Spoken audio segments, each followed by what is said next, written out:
నమస్తే, welcome to great Andhra. మనతో పాటు ఉన్నారు సీనియర్ పొలిటికల్ అనలిస్ట్ జిఆర్ మహర్షి గారు. నమస్తే సార్. నమస్తే చందన గారు. సార్, షర్మిల గారు తన అధ్యక్ష బాధ్యతలు చేపడుతూ తన బాణాన్ని ఎక్కుపెట్టారు. ముఖ్యంగా ఇద్దరి మీదే.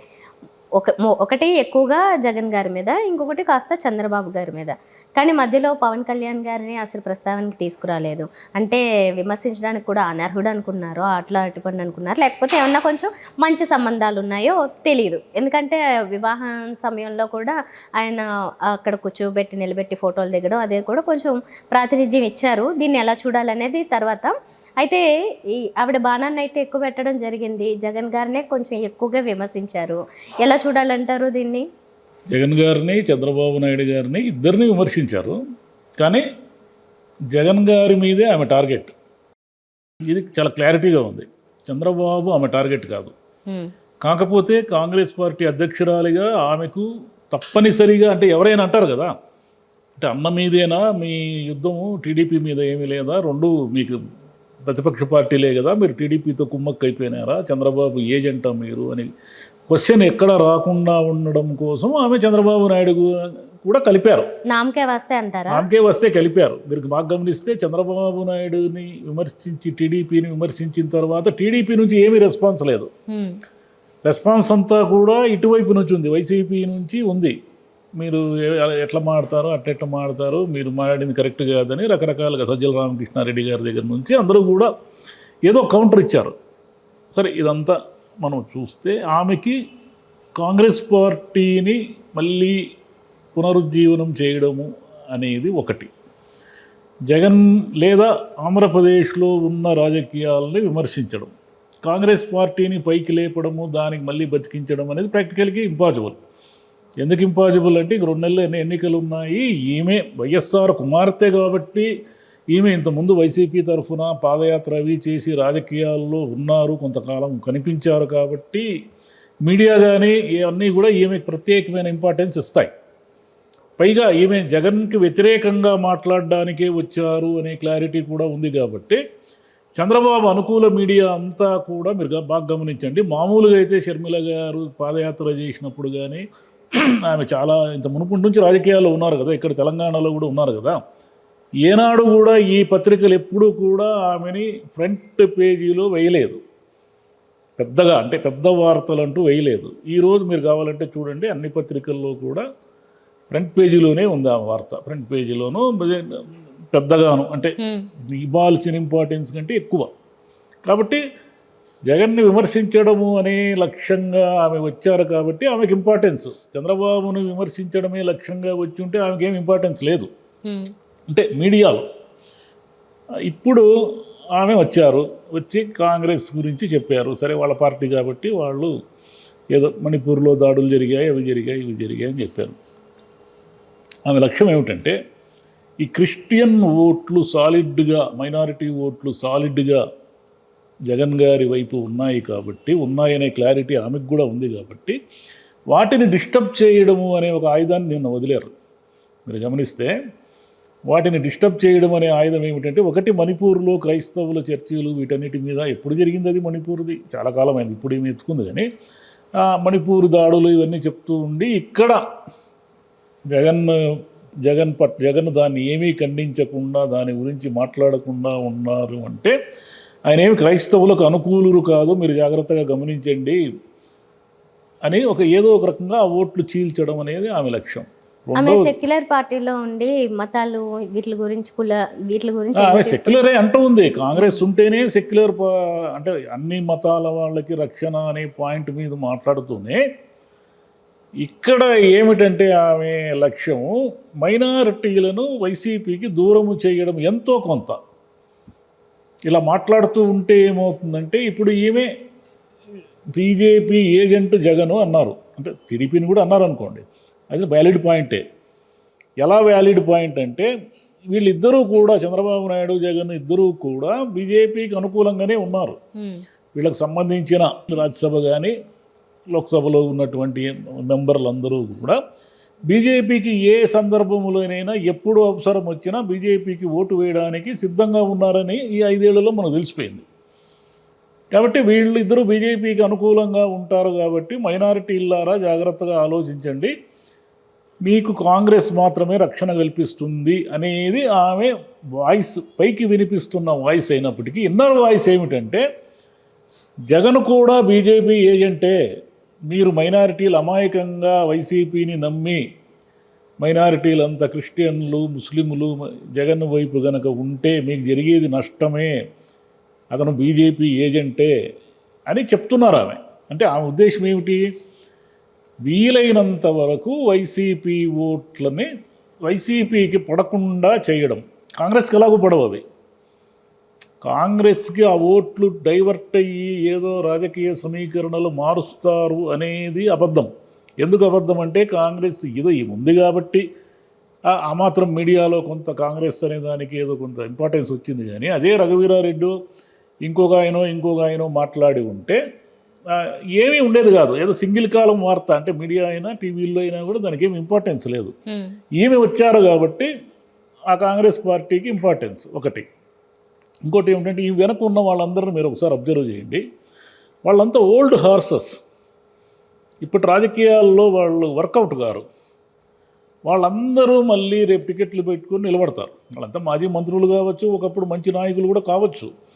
అంటే టైం అయిపోయింది ఆ పార్టీకి, ఎక్స్పైర్ అయిపోయింది. ఆంధ్రప్రదేశ్లో ఎక్స్పైర్ అయిపోయిన పార్టీకి వీళ్ళందరూ వచ్చి ఏదో షర్మిల గారి నాయకత్వంలో వైఎస్ఆర్ గారి కుమార్తె కాబట్టి మళ్ళీ ఏదో ఆ పార్టీ మళ్ళీ బతుకుతుంది, బతికి బట్ట కడుతుంది అనే ఒక ఆశ వాళ్ళకి ఏమైనా ఉందేమో. ఉండే అవకాశం కూడా లేదు, ఎందుకంటే వాళ్ళకు కూడా ఉండే అవకాశం లేదు. వాళ్ళకు కూడా తెలుసు ఇదంతా ఒక పొలిటికల్ డ్రామానే, జగన్ని దించడానికి జరుగుతున్న పొలిటికల్ డ్రామా ఇదంతా. జగన్ మీద వ్యతిరేకతతో షర్మిల గారు వచ్చారే తప్ప కారణాలు ఏవైనా కావచ్చు. వచ్చారా, ఎవరైనా పంపించారా? ఎవరు పంపిస్తారు? చంద్రబాబు. ఈమె మైండ్లో ఆ ఇంటెన్షన్ ఉండడం వల్ల అందరూ కూడా శత్రువుకి శత్రువు మిత్రులు అనే విధంగా అసెంబుల్ అవుతారు. ఈమె ఎందుకు జగన్ గారిని వ్యతిరేకిస్తూ ఉంది, ఆస్తి తగాదాలా లేదంటే ఈమెకి పొలిటికల్ ఎలివేషన్ ఇవ్వకుండా ఉండడం వల్ల జరిగిందా, అసలు ఏమిటి అనేది ఆంతర్యం తెలియదు. ఇప్పటికీ ఆమె జగన్ రెడ్డి గారు అది ఇదేని విమర్శిస్తున్నారే తప్ప అసలు మీ ఇద్దరికి ఎందుకమ్మా గొడవ, పోలవరం పూర్తి కావడం లేదనేది ఎప్పటిదో కదా, ఇది హఠాత్తుగా జరిగిన ఇన్సిడెంట్ ఏం కాదు కదా. మీ అన్న పోలవరం పూర్తి చేయలేదు, మీ అన్న రోడ్లు వేయలేదు, మీ అన్న పరిశ్రమలు తేలేదు, మద్యము మాఫియా ఇసుక ఇవన్నీ ఉన్నాయి మీ మాటల్లోనే. మీరు అవన్నీ ఆరోపిస్తున్నారు కదా. ఇవన్నీ కూడా 4.5 ఏళ్లుగా మీ కళ్ళ ముందు కనిపిస్తున్న విషయాలే కదా. ఇప్పుడు హఠాత్తుగా ఎన్నికలు వచ్చేసరికి మా అన్న అనడం లేదులేండి, జగన్ రెడ్డి గారు అంటూ ఉన్నారు ఆమె, వైసీపీ నాయకులు ముఖ్యమంత్రి గారు ఏమీ చేయడం లేదు, 3 రాజధానులు అన్నారు, 3 రాజధానులు లేదు, అది లేదు ఇది లేదు అన్నీ. అంటే ఆయన మైనస్ పాయింట్లు అన్నీ కూడా ఎలివేట్ చేసి ఆమె ప్రజల్లో ఫోకస్ చేయదలుచుకున్నారు. ఇది ఎవరికి లాభం? చంద్రబాబు నాయుడు గారికే లాభం. ఎందుకు లాభం అంటే ఈమెకేం రాదు ఆ ఓటు. జగన్ని వ్యతిరేకించినంత మాత్రాన, జగన్ని తిట్టినంత మాత్రాన క్రైస్తవులు ముస్లింలు ఒకవేళ అతనితో విభేదిస్తే వాళ్ళు వచ్చి కాంగ్రెస్కి వేయరు ఓటు. ఓటర్ ఎలా ఉంటాడు, ఎవరు గెలుస్తారు ఎవరు ఓడుతారు అనే పాయింట్ ఉంటుంది అతని మైండ్లో. జగన్కి ఓటు వేయొద్దు అని డిసైడ్ అనుకున్న వాళ్ళు కాంగ్రెస్కు ఓటు వేసి అయ్యో మన పాత పార్టీని, మన వైఎస్ఆర్ గారు కూతురు షర్మిలమ్మ గారు వచ్చారు నాయకత్వం వహించారు వేయకపోతే ఎట్లా అని ఏమనుకోరు. ఆ ఓటు ఇటుపోతుంది కాబట్టి తెలుగుదేశానికి లాభం. పైగా తెలుగుదేశాన్ని వైసీపీని విమర్శిస్తున్నారు కానీ పవన్ కళ్యాణ్ ఆమె ఏం అనలేదు. మీరు గమనించండి, పవన్ కళ్యాణ్ ఏమీ అనలేదు అంటే ఏమిటి అర్థం అంటే అసలు ఏముంది ఆయన అనడానికి? ఆయన ఏమైనా సీట్లు ఉన్నాయా, ఆయన ఏమైనా అధికారంలో ఉన్నాడా, ఆయన ఏమన్నా ఈ 10 ఏళ్లలో ఆ పార్టీలో ఎవరన్నా ఒక వార్డు కౌన్సిలర్ అన్నా గెలిచాడా? కాబట్టి ఆయన్ని అనడానికి కూడా ఏమీ లేదు. ఎందుకంటే ఏముందాడు అనడానికి? కాబట్టి పవన్ కళ్యాణ్ని ఆమె విస్మరించారు. అయితే ఇప్పుడు ఆమె కాంగ్రెస్ పార్టీ లౌకిక పార్టీ, కాంగ్రెస్ పార్టీ మీకు వైఎస్ఆర్ ఆశయము రాహుల్ గాంధీని ప్రధాని చేయడం ఇవన్నీ చెప్తున్నారు. కానీ మీ కాంగ్రెస్ పార్టీనే కదా ఆంధ్రప్రదేశ్ 2గా చీల్చింది. 2గా చీల్చడం వల్లే కదా మీ పార్టీని ఆంధ్రప్రదేశ్లో లేకుండా చేశారు. కాబట్టి ఇప్పుడేదో మోదీ స్పెషల్ స్టేటస్ లేదు, అది లేదు, దీనికి అన్యాయం చేశాడు, ప్యాకేజీ లేదు అని అంటున్నారు. కానీ అసలు మొదట ఆంధ్రప్రదేశ్ ప్రజలతో నిమిత్తం లేకుండా మీరు 2 స్టేట్లు చేశారా లేదా? 2 స్టేట్లు చేసినప్పుడు ఒకవేళ ఈ నగరం అంటే రాజధాని లేని రాష్ట్రంగా మిగిలిపోతున్న ఆంధ్రప్రదేశ్కి ఏమేం చేయాలి, ఏం చేయాలి అనేది మీ గవర్నమెంటే కదా ఉండింది. మీ గవర్నమెంట్ అప్పుడు ఏమీ చేయలేదు కదా. తర్వాత వచ్చిన మోదీ మీద దూశారు, కానీ మీ ప్రభుత్వం ఏమీ చేయకుండా ఈడ వాషౌట్ అయిపోయిన పార్టీని మీరు మళ్ళీ మా కాంగ్రెస్ ఏదో అది చేస్తుంది ఇది చేస్తుంది, మా కాంగ్రెస్ గొప్ప కాంగ్రెస్ అంటే జనం అంత ఈజీగా ఏం లేరు నమ్మడానికి. కాబట్టి కాంగ్రెస్కి వచ్చే లాభం ఏమీ లేదు. ఆమె జగన్కు నష్టం చేయాలనుకుని వచ్చారు. చేయబోతారా చేయలేరా అనేది మనకు ముందు ముందు తెలుస్తుంది. ఓకే, ఈవెన్ని తీసుకున్నారు కాబట్టి పీసీసీ చీఫ్గా కాంగ్రెస్ అధినాయకత్వం లక్ష్యం ఏంటి? జగన్ని దించడమా, కాంగ్రెస్ని పైకి తీసుకురావడం? అంటే లక్ష్యం ఏమిటంటే, ఇప్పుడు ఉదాహరణకి ఒక పిల్లవాడికి 0 మార్కులు వచ్చాయనుకోండి.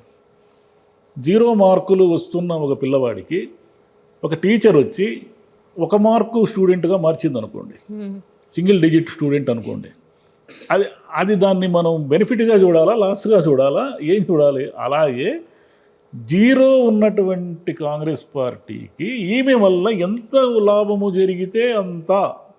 ఇప్పుడు కాకపోతే ఇంక 5 ఏళ్ళ తర్వాత అయినా వైసీపీ ఒకవేళ ఏదన్నా జరిగి డిస్మాంటిల్ అయిపోయి కుప్ప కూలిపోయి వైసీపీ నీది లేకుండా పోతే వాళ్ళందరూ కూడా మన పూర్వీకులే కదా, మన వాళ్ళే కదా, కాంగ్రెస్ వాళ్ళే వైసీపీలో ఉన్నారు ఈరోజు. వాళ్ళందరూ కూడా మళ్ళీ కాంగ్రెస్ వైపు చూసి కాంగ్రెస్ వైపు వస్తే అంతకు మించిన లాభం ఏముంది అనేది వాళ్ళ ఆలోచన.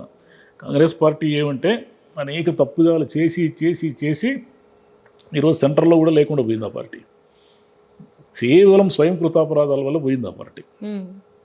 కాబట్టి ఆంధ్రప్రదేశ్లో కూడా అదే రకంగా పోయిన పార్టీని ఈమె వచ్చి బతికిస్తుందేమో అనేది వాళ్ళ ఆశ. ఈమె ఏ కారణాల వల్ల అయితే వచ్చారు, అసలు ఈమె లక్ష్యం ఏమిటి?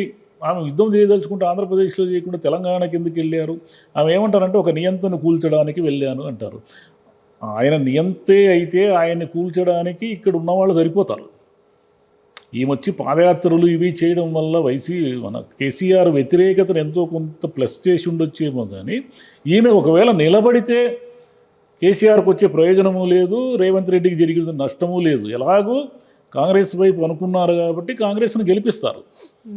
కాబట్టి ఈమె బలం ఎంతో, ఎప్పుడు పోరాటం, అసలు ఎగ్జామే రాయకుండా నేను ఎగ్జామ్ రాస్తే నాకు 75 మార్కులు వస్తాయి అని ఈమె చెప్పుకోవడం వల్ల ఏ ప్రయోజనం లేదు. మీరు ఎప్పుడైనా రాసి ఉంటే కదా, మీరు ఒక్క పేపర్ కూడా అటెంప్ట్ చేయకుండా నేను ఎప్పుడు ఎగ్జామ్ రాసినా 75 మార్కులు వచ్చే స్టూడెంట్ నేను చెప్పుకోవడం వల్ల ఏమిటి ప్రయోజనం? మీరు ఒక చిన్న ఎన్నికలో పోటీ చేయలేదు, రేపు పోటీ చేస్తారు, తెలిసిపోతుంది. రేపు ఎన్నికలు వచ్చేసరికి కాంగ్రెస్ పార్టీ 175 నియోజకవర్గాల్లో ఒకవేళ పోటీ చేస్తే ఆ పార్టీకి మెజారిటీ స్థానాల్లో డిపాజిట్లు కోల్పోతుంది అనేది వాస్తవం.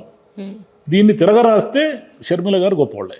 ఓకే, మొత్తానికైతే ఆవిడ యుద్ధం మొదలుపెట్టింది. మరీ చల్లగా కాకుండా ఆ ఘాటు బ్యాలెన్స్ అయ్యేలాగే మాట్లాడారు. అంటే మొదటి రోజు ఎలా మాట్లాడతారు ఏంటని అనుకున్నారు. సరే, మరీ అంత కూల్గా అయితే లేరు. ఇంకా ముందు ముందు పెంచుతారా, లేకపోతే ఏమన్నా కొంచెం తగ్గుతారా చూడాలి ముందు ముందు మీటింగ్స్. ఆమె బాణం అన్న మీద ఎక్కువ పెట్టారు కాబట్టి మరీ బాగుండదని ఒక చిన్న బాణాన్ని చంద్రబాబు వైపు కూడా తిప్పారు తప్ప అసలు బాణం జగనే. Okay, right sir, thank you.